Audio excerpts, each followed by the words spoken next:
wilayah Sukoharjo ada Pak Bro, ya, terima kasih. Boja ada, ya, banyak Boja ya. Singaraja ada. Tidak, ini yang jauh-jauh saja yang saya tanyakan. Ya, yang Kendal Kota ada Pelari ada, Kaliwungu banyak. Suatu alat dan atau tempat yang digunakan untuk menyelenggarakan upaya pelayanan kesehatan. Ini salah satunya puskesmas gitu ya mungkin. Yang selanjutnya fasilitas pelayanan kesehatan tradisional ini ada sendiri. Jadi jenis fasilitas kesehatan, tapi di sini menyelenggarakan pengobatan maupun perawatan sifatnya tradisional, tapi tradisional komplementer, ya, tradisional komplementer. Kalau yang untuk empiris ada lagi namanya. Nah, ini jadi dari Bapak Ibu yang praktisi penyehat tradisional ini, ada kemungkinan nanti seperti dokter praktek bersama. Mungkin ada yang berbasis keterampilan urut, nanti bergabung dengan berbasis keterampilan misalnya khusus masalah di jamunya, itu praktek bersama namanya panti sehat, istilahnya panti sehat. Ini saya kira tidak perlu pemerintah pusat apa pemerintah daerah menteri kesehatan dan sesuai dengan metode keilmuannya. Yang kedua, penyehat tradisional dilarang menggunakan alat kedokteran dan penunjang diagnostik kedokteran. Ini sudah diatur. Jadi kalau misalnya yang selama ini ada Bapak Ibu menggunakan pemeriksaan, memang itu mudah dikerjakan, tapi itu secara keilmuan tidak bisa dipertanggungjawabkan. Bukan masalah alatnya ya. Mungkin Bapak Ibu mengerjakan mengukur tekanan darah itu gampang, semua orang bisa. Hanya takutnya begini, hasil yang didapat dari Bapak Ibu ini kan Bapak Ibu belajarnya kan autodidak ya. Autodidak itu artinya belum terstandarisasi keterampilannya.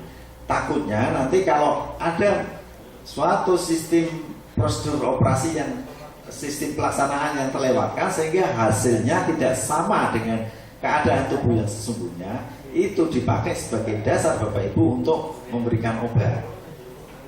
Ya kalau hasilnya akurat atau hasilnya itu sama dengan keadaan yang sebenarnya.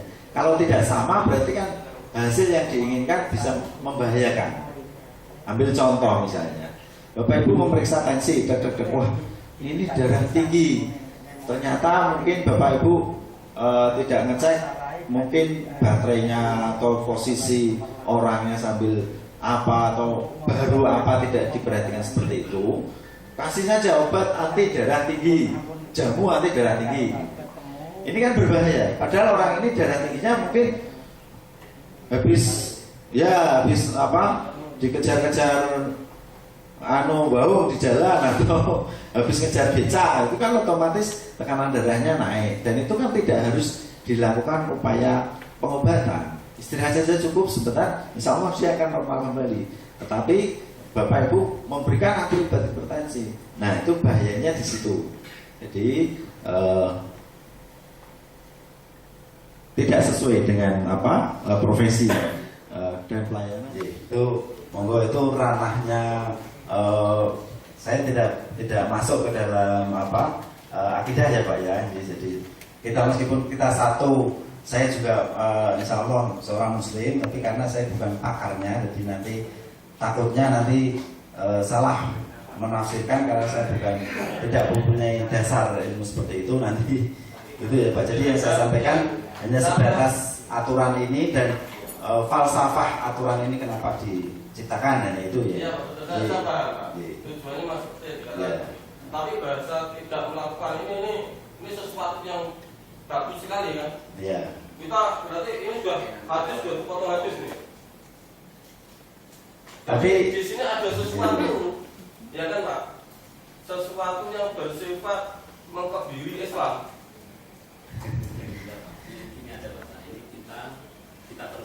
Dilanjut saja ya Pak ya. Iya. Sampai selesai ya.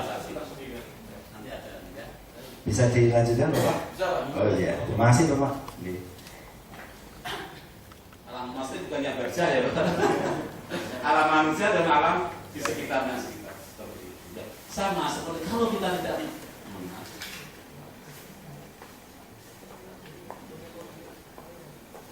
kalau kita tidak menyayangi alam, mestinya alam juga tidak sayang. Kira-kira kalau masuk angin itu penyakit alam apa enggak?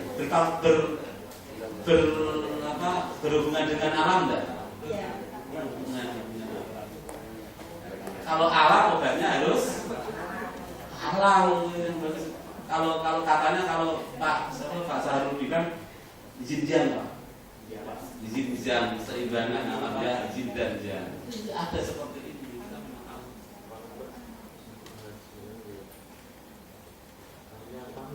Ya, tadi sudah ini sama tuh datanya itu sama Pak Budi, padahal saya juga nggak janjian. Tadi yang disampaikan baca saya itu seperti ini. Ya, 99,sekian itu mengkonsumsi jamu dan 95,6 itu yang dari jamu, dari jamu. Karena nanti kita akan melihat juga bahwa tradisional itu kayak dasarnya juga yang undang-undang 29 kemudian kesehatan tadi sudah mendasar jelas, kemudian pelayanan kesehatan tradisional ini ya, di Bapak Ibu yang empiris ya, yang empiris itu berdasarkan pengalaman dan turun temurun. Menurut WHO turun temurun berapa? Itu sebut turunan yang 8 berarti sudah tidak. Kalau menurut WHO itu 3 keturunan, 3 generasi. Kalau dengan jamu atau jamu itu yang dimaksud itu berarti mbahnya bapaknya dengan juga seperti itu baru itu namanya turun temurun. Bukan diturunkan orang lain ini tak kasih seperti ini aja, akik ini dengan misalnya saya ini akik bertuah tak kasihkan mas itu, tidak seperti itu. Yang namanya turun temurun berarti maksudnya turun temurun itu karena sudah dilaksanakan oleh mbahnya, ya nenek, ibunya, kemudian seperti itu kan cucunya. Berarti kalau sudah itu berarti intinya apa Pak? Sudah diketahui keamanannya. Nah, kalau sudah ada komplain berarti komplain sejak bapaknya atau ya kan neneknya itu sudah komplain, ternyata nggak ada komplain, ditundukkan. Itu maksudnya yang turun temurun. Jadi kenapa kok pemerintah mengatakan itu empiris turun temurun itu? Jadi bukan tidak ada dasarnya berarti kalau itu sudah turun temurun 3 generasi itu dianggap sudah aman. Nah ini Bapak Ibu sekalian, ini yang kalau jenis pelayanan komplementer minimal ya yang boleh itu aku butuh, kemudian aku presur, kemudian ramu. Itu yang juga di pelayanan kesehatan, ini Pak, di pelayanan kesehatan. Tapi yang didapat nanti Pak, itu yang turun-temurun itu masuk ke empiris itu dasar hukum atau itu dari WHO. dari bukan Hukum Indonesia. Dari WHO bahwa yang dinyatakan bahwa turun temurun itu 3 generasi. Maksud saya kan tadi bahasa hukum Indonesia kok tidak kampung menghilangkan dari pengubat apa penyiar tradisional itu kan kalau dihubungkan dengan aturan WHO. Apa gini Pak, nanti kita diskusinya setelah aja. Biar enak ya, jangan potong-potong itu. Biar enak, biar tahu ya Pak ya. Nah, ini yang di kelas lihat Pak. Dulu ada batra jamu, batra gula, homeopati, aromaterapis, serat terapis, ramuan gitu ya. Kemudian keterampilan. Ini saya kalau ini yang Permenkes tahun lalu, yang belum Permenkes dan ini saya baca ini. Pijat urut, siasu, patah tulang, ya. Aku presur, aku puntur, sirotaktor, datra, bekam itu masih ada yang ini yang saya tulis itu yang Permenkes 11 ya. Nah, Kemudian regi digor kebatinan tenaga dalam para ulama itu ada yang diminta kita memang intinya apa tadi yang tadi disampaikan oleh Pak Didi juga bahwa tidak ada invasif itu ya karena dianggap yang bekam itu boleh tapi bekam kering. Tapi saya ini mohon maaf Pak, ini permen itu kan baru peraturan pemerintah, belum diturunkan oleh Permenkes. Kita tunggu Permenkes. Apakah bekam basah boleh apa tidak? Tapi yang bekam itu yang kering, yang ke depan praktek bekam itu kalau ini kan jadi namanya pemerintah itu kan harus dasarnya meskipun karena negara kita mohon maaf Bapak ini kita akui bersama bukan negara Islam, sepakati ya, sepakati ini negara kesatuan Republik Indonesia. Jadi adapun hukum-hukum Islam itu tetap monggo dilaksanakan bagi artinya pemeluknya, tetapi secara peraturan secara nasional itu mengacu kepada peraturan pemerintah itu. Yang kedua, ini kalau memang bekam ini memang diakui manfaatnya dan memang secara keilmuan, secara akademis bisa diteliti manfaat baik dan tingkat bisa diminimalisir tingkat bahayanya, mungkin tidak boleh dilakukan kepada tenaga yang dalam hal ini penyehat tradisional. Mungkin nanti tingkatannya di tingkat tenaga kesehatan tradisional Bapak. Jadi dalam hal ini tidak melarang praktek bekamnya, ini yang perlu dipahami. Karena apa? Bisa dibayangkan kalau ini mungkin nanti orang Nasrani misalnya yang beragama punya pengobatan yang hampir sejenis itu yang dengan melakukan pelukaan atau bagaimana itu mereka yakini betul. Orang Hindu nanti punya lagi semacam itu seperti misalnya ini karena harus menghormati keberagaman. Kita negara Indonesia ini kan sudah sepakat dengan Pancasila gitu. Dikhawatirkan nanti di situ kan ada titik-titik yang dimana maksud saya titik-titik kritis rawan yang harus diawasi Bapak. Satu kaitannya dengan bahaya infeksi, yang kedua dengan bahaya-bahaya yang lain. Sehingga tindakan itu harus dioper kepada tenaga ahli di bawah pengawasan yang sudah terstandarisasi. Seperti ambil contoh, tusuk jarum itu boleh, tapi siapa dulu yang melaksanakan, kan begitu. Tidak semua penyehat tradisional boleh melakukan itu, tidak boleh, karena itu sifatnya invasif, melukai. Tetapi ketika dilaksanakan oleh tenaga kesehatan tradisional itu boleh karena mereka memang sudah dilatih, ada pendidikannya, ada pengawasannya, ada standarnya. Begitu Bapak. Jadi bukan masalah melarang bekamnya, tapi mengatur regulasinya. Mungkin begitu Bapak untuk meluruskan apa yang tadi saya sampaikan ya. Ya sama Pak. Cuman satu bahasanya kan tadi kalau bahasa hukumnya kan tidak melakukan ya, tidak melakukan invasi bagi pelaksana apa namanya penyehat tradisional Pak. Jadi bukan keseluruhan. Ini kaitannya dengan penyehat tradisional. Itu. Penyehat tradisional yang dimaksudkan kan tadi yang empiris itu Pak. Iya empiris betul. Iya. Melakukan invasi bunyinya tidak bekam, itu kan salah satu contoh Bapak. Tidak bekam bunyinya. Jadi yang melakukan invasi itu sifatnya ya salah satunya melukai anggota maupun jaringan tubuh, itu maksudnya. Salah satunya kan bisa saya ambil contoh, mungkin bekam, mungkin akupuntur. Akupuntur dilakukan oleh penyebab tradisional tidak boleh, tapi ketika dilakukan oleh tenaga ahli itu menjadi boleh karena memang mereka sudah diawasi. Pengertian tenaga ahli itu apakah penyehat yang masuk dalam kategori empiris ini terus kursus bukan. Atau mereka yang memang dari jalur pendidikan formal? Yang pendidikan formal, jadi pelayanan kesehatan tradisional komplementer.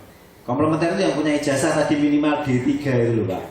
Berarti pengertiannya kan bekam yang ada di masyarakat ini mohon maaf sampai sekarang mungkin 90% pelaku bekam itu adalah mereka yang masuk golongan empiris. Empiris memang. Berarti ini harus dibuat pakai sebis Pak dengan hukum ini. Dan itu menjadi haknya mereka yang hanya kuliah kan Pak. Bukan hanya kuliah, jadi sekarang sudah dari mulai apa ya Pak? Dari sisi keterampilannya, sisi itu sudah diakui bahwa itu standarisasi. Kenapa kok tidak ini masih tutup ini hanya yang empiris, tapi yang empiris dibina oleh Dinkes dan diberi sertifikat khusus untuk bekam. Kenapa kok kejam itu pemerintah? Bukan masalah sekejap. Ini urusan rezeki Pak. Ya, saya Kalau bijaksana kan ya udah, sahabat jadi tukang bekam nanti ikut kursus ada di Dinkes, ya kan? Nanti ada sertifikasi dari Dinkes khusus untuk bekam. Itu kan lebih bijaksana maksudnya gitu loh Pak. iya, karena memang Karena tidak semua orang itu mampu kuliah loh Pak. betul Bapak. Jadi kembali lagi berulang-ulang tadi saya sampaikan semua regulasi yang diatur oleh pemerintah, baik itu peraturan pemerintah, baik itu peraturan kementerian, itu tujuannya untuk melindungi, kembali lagi melindungi masyarakat gitu.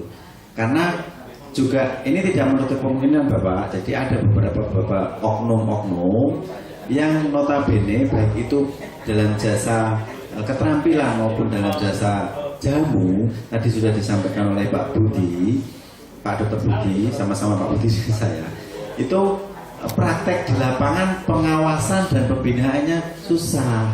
Ketika mengajukan izin, ketika mengajukan permohonan izin, memang formulasinya formulasi standar gitu ya Pak ya.